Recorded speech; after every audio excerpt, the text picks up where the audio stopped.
Hey, it's Danielle from VA Lifestyle Design and Greason Media. Today I want to share a couple thoughts with you on the option that you have when you're starting out with your digital career, helping businesses as a virtual assistant or as a freelancer or a remote team member. And this option that you've got to either be a generalist, helping business owners with a broader scope of services, so multiple systems, multiple tasks, some admin, some marketing support, some creative stuff where you're getting in and helping with, creating graphics and so forth, or a specialist, right? So a specialist in the sense that you are going all in on something. So whether that's all in on a particular social media platform like Pinterest or Instagram or Facebook, or you're going all in on a particular software tool, like a particular email marketing software tool, for example, like ConvertKit, or you're going all in on one particular topic area or niche and just working with businesses in that niche specifically. And it's a question that I haven't actually received the question for quite a while, but I did answer it a couple of days ago, and it was someone that had already taken training with me, so they knew that I advocate being a generalist starting out and all the reasons for that, and being able to really dig in and have a fewer number of clients, but really be an integrated kind of in-demand team member for that particular client, so that they just know, if they need some help, they can go, hey, could you help with this? And you're there to say yes, figure it out and get it done. But they had been receiving conflicting advice in the blogosphere, in videos they're watching, saying, hey, look, you've got to niche down further. You've got to drop some of your services. You have to be a specialist and get known for something. And so even though they'd heard me sharing my reasoning for the getting started as a generalist, they just weren't too sure. Am I really going to be able to get to the rates that I want and to the type of clients that I want if I'm offering this broader scope of services as a supporting team member, basically? And so here's my take on it. It's not so immediately obvious how much work is getting done day to day by generalists. So in my experience, it's like, I don't have hard data on this because I don't work with every client that exists in the online space. But from my own personal experience over the last 8 years, I see that it's definitely the larger portion of team members that I collaborate with are generalist digital marketing support people. So they're not specializing in one tool, one platform, one strategy, one industry. They're generalists, right? The thing is, they're approaching, and this is the same with me in the first few years, they're approaching it like, hey, I'm here on this team to back this business owner up or to back these 1, 2, or 3 business owners up. They're not so concerned about doing what you see me doing here, blogging about it, vlogging about it, sharing about it, teaching about it, etc., right? Have a look at the other kind of scenario there. Let's say someone has fallen in love with Pinterest, a virtual assistant, a team member, what have you. They've gotten really good at it. They've gotten so good at it that their clients, colleagues, and their fellow team members, other clients and colleagues reach out to them, hey, Pinterest, hey, Pinterest, can you help me, can you help me? And they realize that they have this specialized knowledge and they're teaching it behind the scenes, and then there becomes, for some of those people, an opportunity to actually publish content and share and teach about that publicly. Now, that's exactly what happened with me, realizing that a lot of people were asking me, hey, how do you do that for clients? How do you do this process? And teaching people, first of all, behind the scenes that I was contracting myself or contracting on behalf of clients, and then realizing that people would want to learn that publicly. And that's where the online biz skills came about, right? But I'm teaching it very much in the sense of becoming a generalist supporter, but specifically focused on digital marketing support skills, as differentiated from traditional admin or personal assistant or executive assistant type tasks.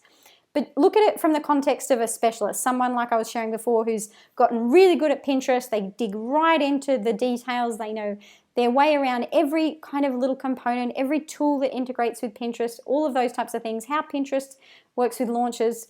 You're going to see these people providing information about how when you specialize, you get known, and how you can charge higher rates and you can consult, etc. Now, here's the thing, is when you look at that, you go, let me look at the context. Both are true. It is, however, the case that people that get really good at what they do are more likely to teach and offer advice publicly, right? Now, that's not always the case, right? I'm teaching about it from that generalist perspective, and you heard me share a moment ago just why that is.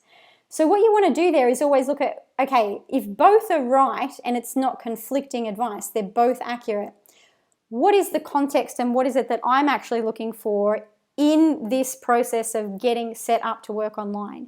And for me personally, when I first got started, it wasn't about, I didn't want to become a well-known freelancer that was known for this one thing and in demand and having multiple clients on the go, right? Because when you become a specialist, you narrow the scope of work that you're able to offer to one particular client. Now, I specialize now. I specialize in Facebook and Instagram advertising and email marketing automation. However, if I was to start again from scratch, I would not specialize in those things. I would really want to do exactly what I did the first time and go back to being the yes person, right? Yeah, I'm here to help. Yeah, I'm here to help. I can do that. The team members going away? Yep, I'll step in to cover them. Need something done urgently for the launch next week? Yeah, I'll do it, because I wanted to integrate myself fully into those teams. And as a mum of little, they were halfway between babies and toddlers at the time, I didn't want to be managing a big book of clients. As a solo VA, when I first got started, I wanted to just have a handful or less of clients.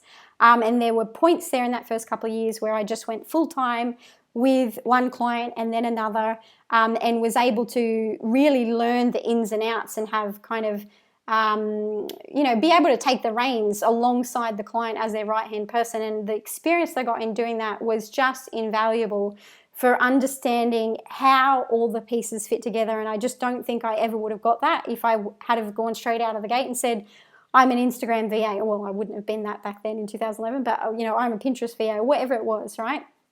Keep using those examples. I could use other things: MailChimp, ConvertKit, Infusionsoft, Leadpages, whatever is the system. If you're just new to researching this, I just rattled off some software names. If they mean nothing to you yet, that's completely fine.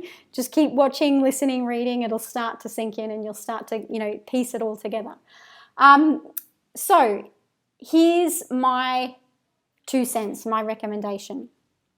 From the perspective, if you're starting from a standing start, you're thinking, okay, what am I going to get myself trained up in?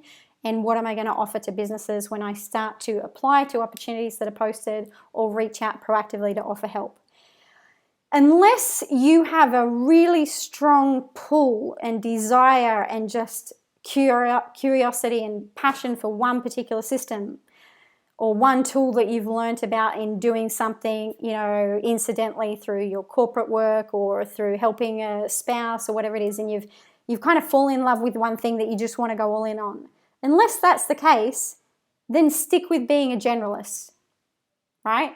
So, and it's the same with a business name, right? I share the same advice about business names, because often after people have taken the online biz skills training and they feel like they need to come up with a brand and a business name, etc. And I say, look, just unless you've got a business name that you really want to use because you've always wanted to call yourself that business or what have you, then just stick with your personal name, right? Because when you're starting out, you want to be you, the individual who's got this base of skills, but they're open to the opportunities that are coming in.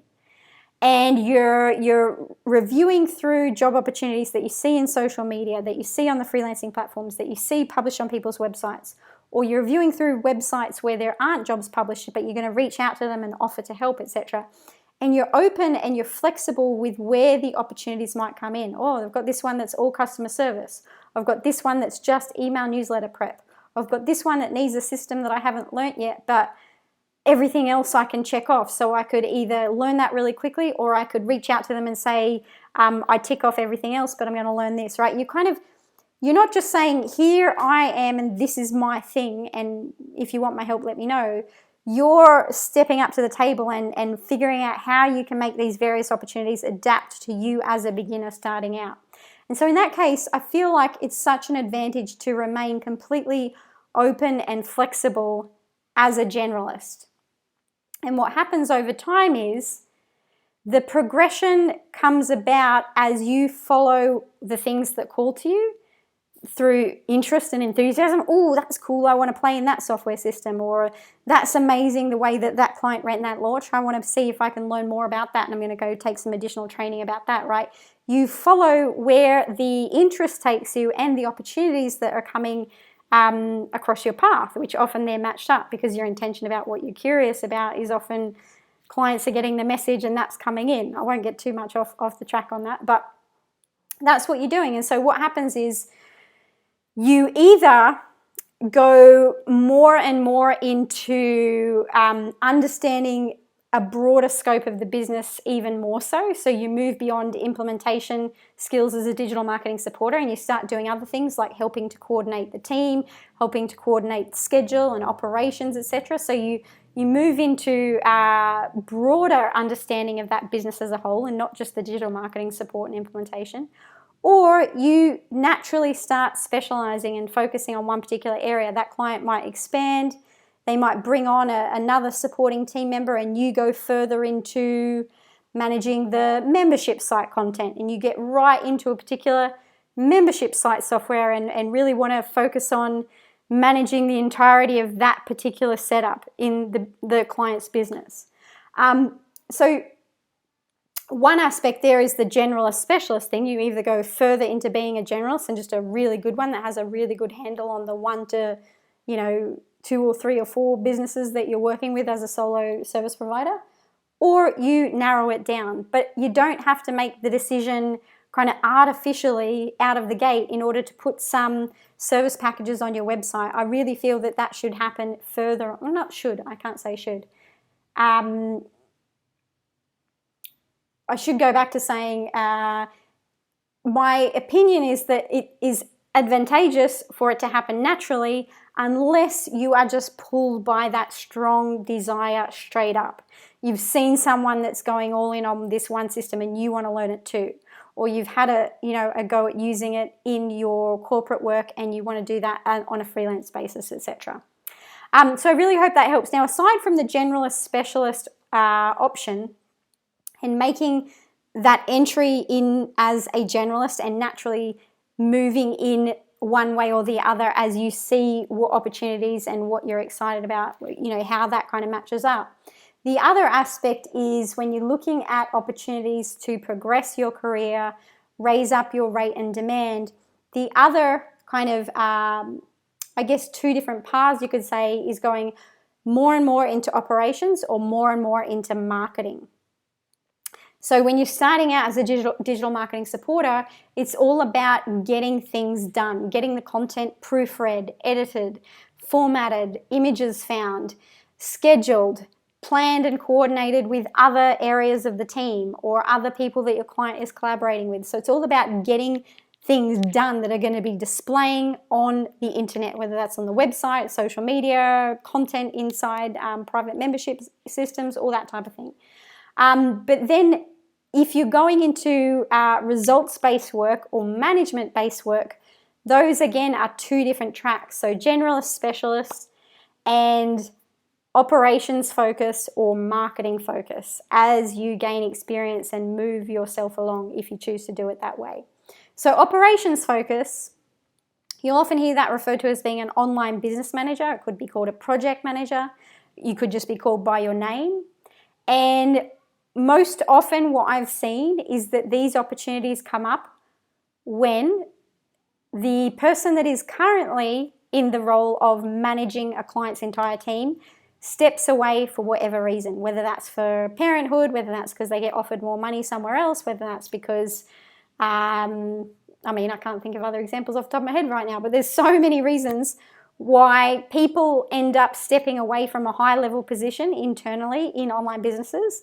And the people that have been the most proactive, often it's virtual assistants because they've been helping with the broader scope of work and they understand the entirety of the business, have the opportunity to step into that role because they know all the inner workings of the business. That happened to me a couple of times and I saw it just happen a few months ago with a client that I work with where someone stepped away from that position and they're looking for that person that's most proactive to step up into that role because often you can't hire it straight in.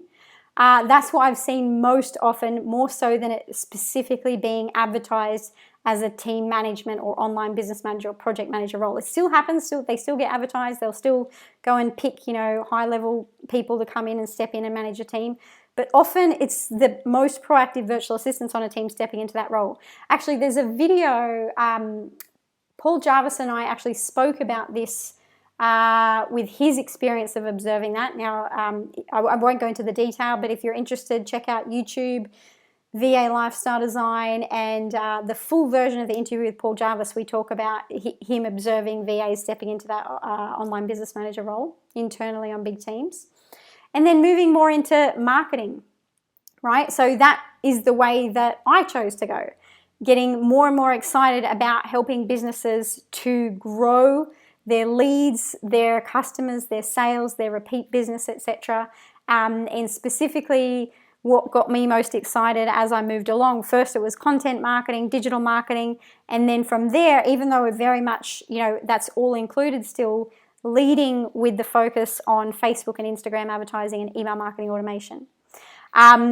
I would not have been able to start there. I would not have been able to pick that as my specialization and focus there with a results-oriented focus on the work that I was doing. That came naturally over years of working with clients' businesses and exactly what I was showing before, following my curiosity, training with experienced people kind of incidentally that I was collaborating alongside with clients, taking official training externally, developing my confidence because I'd observed cause and effect and results and launches and evergreen funnels in a variety of different industries with different kind of